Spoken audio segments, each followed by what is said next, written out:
Why can't you stay focused in a world that constantly pulls you away from yourself? Why does your attention shatter at the slightest vibration of your phone, or vanish the moment the task becomes dull, even when you know it matters deeply?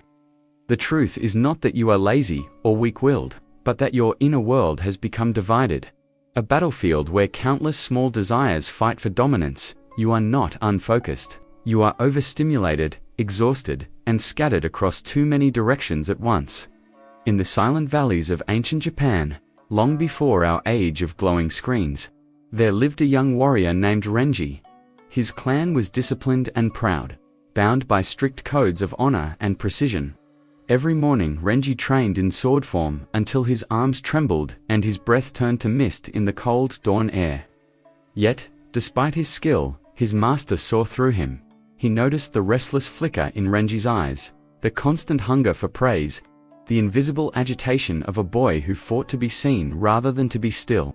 One day, Renji was chosen to accompany his master to a remote mountain temple for a season of silent training. The path was steep and cruel, the air thin, and the wind sharp enough to cut skin. The young samurai grew impatient. Each step felt meaningless. Each day without a sword in his hand felt wasted. In his heart, he thought, why meditate when I could be training? Why sit in stillness when I could be sharpening my edge? Weeks passed, his frustration grew. One morning, he snapped. Master, he said, voice shaking with restrained anger, I am a warrior. I came to master the sword. Not to sit like a monk in the snow. The old monk smiled, eyes soft yet piercing. You came to master the sword, he said. But you cannot even master your own thoughts. That night, Renji lay awake, his mind storming with pride and confusion. The temple bell rang in the distance, its sound echoing through the cold mountain air, long, deep, and unbroken. In that echo, something inside him cracked. He realized how loud his mind had become. Every moment of silence had been filled with inner noise. Every attempt at stillness had been corrupted by impatience. His master had not brought him there to train his body, but to cleanse his mind of chaos. The following morning, Renji began again, but this time, he focused on the smallest acts. He bowed before meditation. He felt the weight of each breath entering and leaving his lungs. He cleaned the temple floor until it reflected the morning light.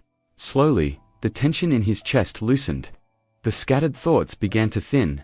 In their place came a quiet strength, a calm awareness sharper than any blade. By the end of the winter, his swordsmanship had not worsened, it had transformed. Every movement became deliberate, every strike contained clarity, every pause carried intent.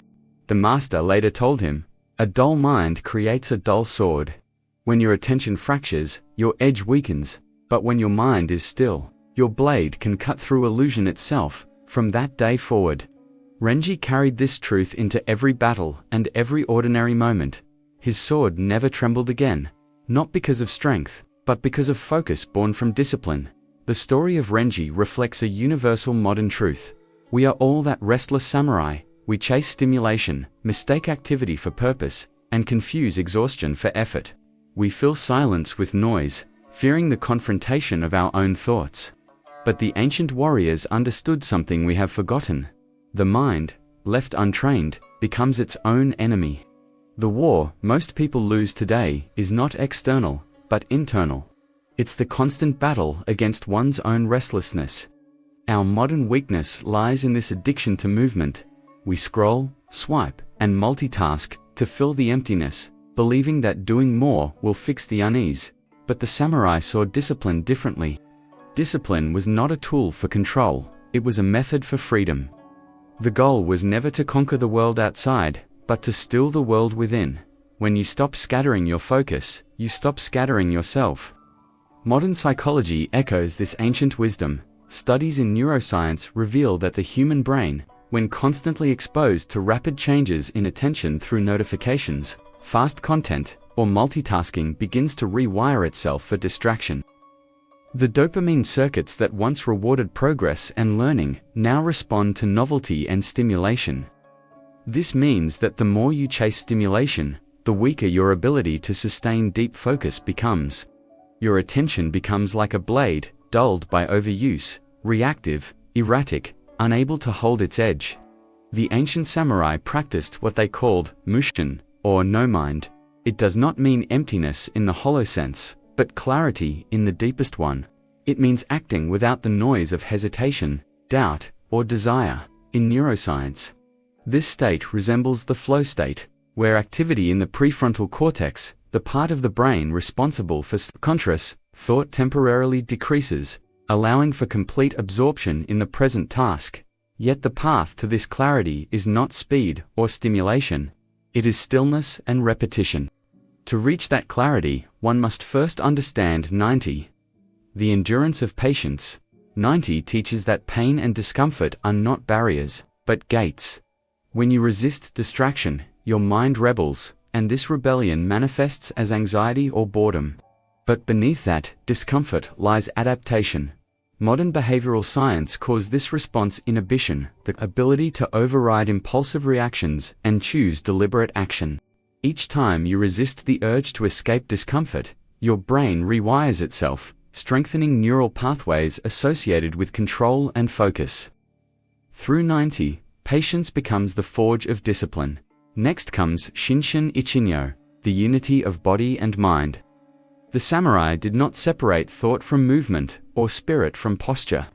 Every breath carried purpose, every stance anchored focus. Today, research in somatic psychology confirms this link. Your body's alignment directly influences mental stability. When your breathing becomes shallow, your mind races. When your posture collapses, your focus weakens. The samurai's grounded stance was more than a combat form. It was a psychological anchor, practicing physical presence, feeling your breath, your weight. Your stillness reclaims control over your nervous system. Calm posture begets calm thought. Then, there is Kaizen, the path of continuous refinement. This principle teaches that mastery is not born in grand moments, but in small, consistent acts. Each repetition, no matter how minor, shapes identity.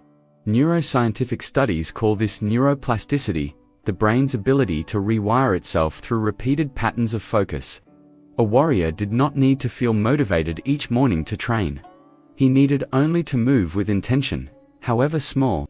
In our world, this might mean setting aside a few minutes each day for focused work, a small act repeated until it becomes second nature. Consistency, not intensity, breeds transformation. Finally, there is the lotus method, the act of rising untouched above distraction. The lotus grows in the dirtiest waters, yet its petals remain pure, in psychological terms. This mirrors cognitive diffusion, the ability to observe your thoughts and cravings without being consumed by them. When you feel the impulse to escape your task, you do not fight it directly. You witness it, you label it, you let it pass. Each moment of mindful observation weakens the hold of impulse. Eventually, the chaos outside no longer dictates the rhythm within. Through these four principles, Nintai Shinshin, Ichinyo Kaizen, and the lotus method, the samurai forged a discipline that was not rigid, but fluid. Not forced, but balanced. It was a way of being that turned ordinary acts into expressions of mastery. In every breath, in every task, in every still moment. They trained not only their hands, but their minds. To apply this ancient discipline today is not to reject modern life, but to move through it differently. When you work, you do so in full awareness. When you rest, you do so completely. When distraction arises, you meet it without judgment. This is not perfection, it is practice. Every moment of awareness is a strike of the hammer shaping your mind's blade. Discipline, then, is not a cage. It is the structure that holds freedom upright. Motivation burns out, passion fades, but discipline, when born from clarity, becomes a quiet flame that never dies. It grows stronger in silence, steadier with repetition, and calmer in difficulty. You do not chase it, you become it, in the end. The greatest battle you will ever fight is the one between your impulses and your intentions. The modern world will not stop trying to claim your focus. But when you embody the way of the samurai, when your thoughts become steady, your actions deliberate, your purpose unwavering, the noise around you loses its power, you become immovable, like a mountain in a storm. When Renji returned to the village after his months in the mountains, his clan hardly recognized him. His movements were slower. Yet every gesture carried precision. He spoke less. But every word felt deliberate, measured, and alive with purpose. There was no trace of the restless boy who had once chased validation through action. Instead, there stood a man who could meet silence without fear. His presence alone commanded respect, not because of authority or strength, but because his mind no longer scattered. He had become whole. His master once said, "When you can focus completely on one motion, you can master all motions." It was not a metaphor for the sword alone, but for life itself. In our modern world, this teaching has never been more vital. We live surrounded by noise, and the mind, like a blade, dulls when it cuts at too many things. Each moment we divide our attention, we lose a fragment of our power. Focus is not merely about productivity or efficiency. It is about integrity, the alignment of thought, action, and purpose. This integrity of focus creates peace. When your attention is scattered, your soul is uneasy. You feel restless, not because you lack discipline, but because you live divided between 1,000 digital shadows. Every notification steals a piece of your awareness, and with it, your sense of meaning.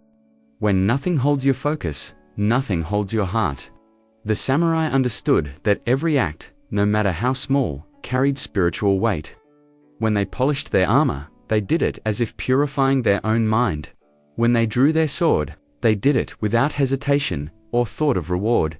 The act itself was meditation. Modern neuroscience mirrors this truth. When the brain engages in sustained, undistracted work, it enters deep states of flow that generate powerful waves of satisfaction and creativity.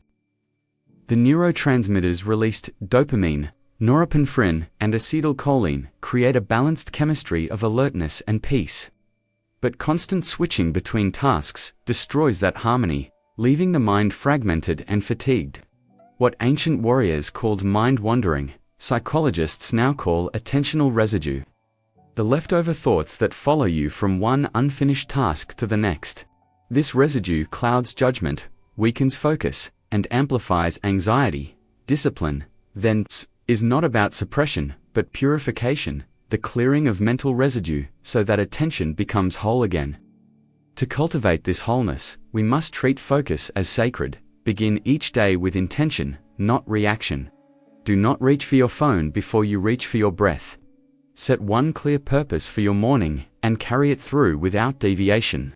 This act alone rewires your neural reward system, teaching the brain that clarity is more satisfying than chaos. Practice moments of stillness before you act. Brief, deliberate pauses that remind you that control begins before movement, not after it. The samurai called this ma, the sacred pause between motions. It is in these quiet gaps that mastery is born. And when the world intrudes, when your mind begins to wander or fatigue creeps in, return to the principles. Return to Nintai, the patience to endure discomfort without escape. Return to Shinshin Ichinyo, the posture that grounds body and mind into one. Return to Kaizen, the humble practice of daily refinement, and return to the lotus method. The calm awareness that watches distractions drift by like clouds over a still pond.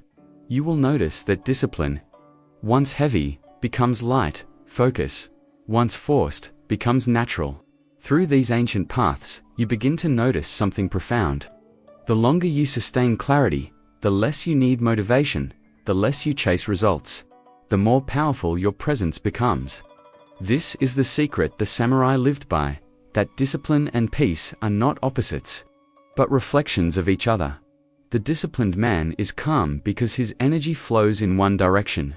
The undisciplined man suffers because his energy fractures into thousands.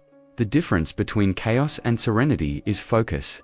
Over time, as you practice, your relationship with effort changes. You no longer see discipline as punishment or denial. It becomes an act of devotion, a silent vow to stay loyal to your purpose, even when comfort tempts you away. The modern world glorifies ease, but the warrior knows that ease dulls the blade. Difficulty sharpens it. To embrace difficulty is to honor your own growth. Neuroscientists call this desirable difficulty, the zone where challenge meets capacity and the brain evolves. The samurai called it kufu, the art of creative struggle.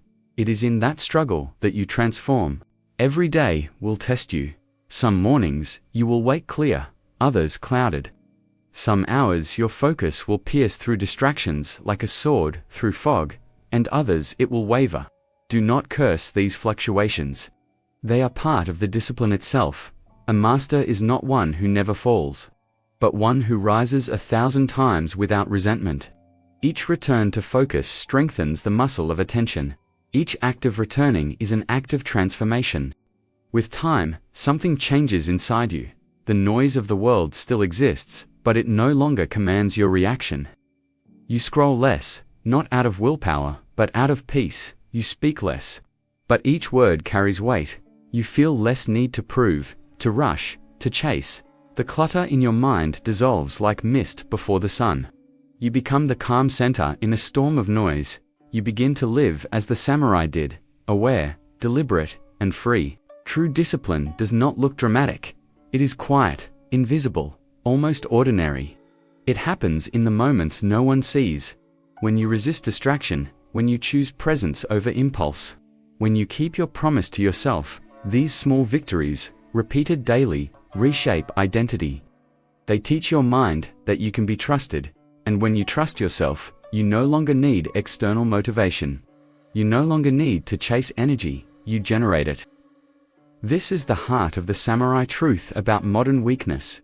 We do not suffer from a lack of time or opportunity, but from a loss of center. We have traded depth for speed, meaning for novelty, and stillness for stimulation, but the path back is not complex. It begins with one breath, one moment of awareness, one act of patience. You do not need to conquer the world, you only need to conquer the next moment of distraction. In the end, remember Renji in the mountain temple? Remember how silence broke his pride, how stillness revealed his strength, how discipline gave him freedom. That is your path too. Focus is not something you find, it is something you build. Moment by moment, through attention, through stillness, through patience.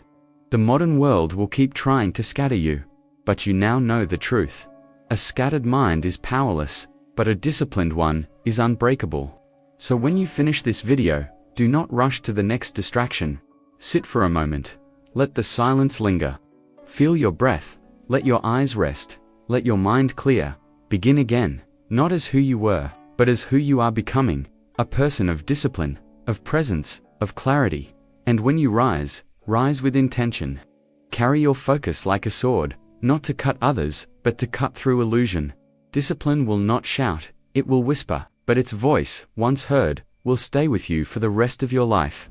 If this message spoke to something inside you, that quiet part of you that longs to regain control, to live with depth, to stop scattering your power, then stay on this path. Walk slowly, breathe deeply. Remember that the warrior's mind is not found in the noise of battle, but in the stillness before it. Let discipline, not motivation, guide your way, and when the world trembles around you, stand like the samurai, calm, grounded, and awake.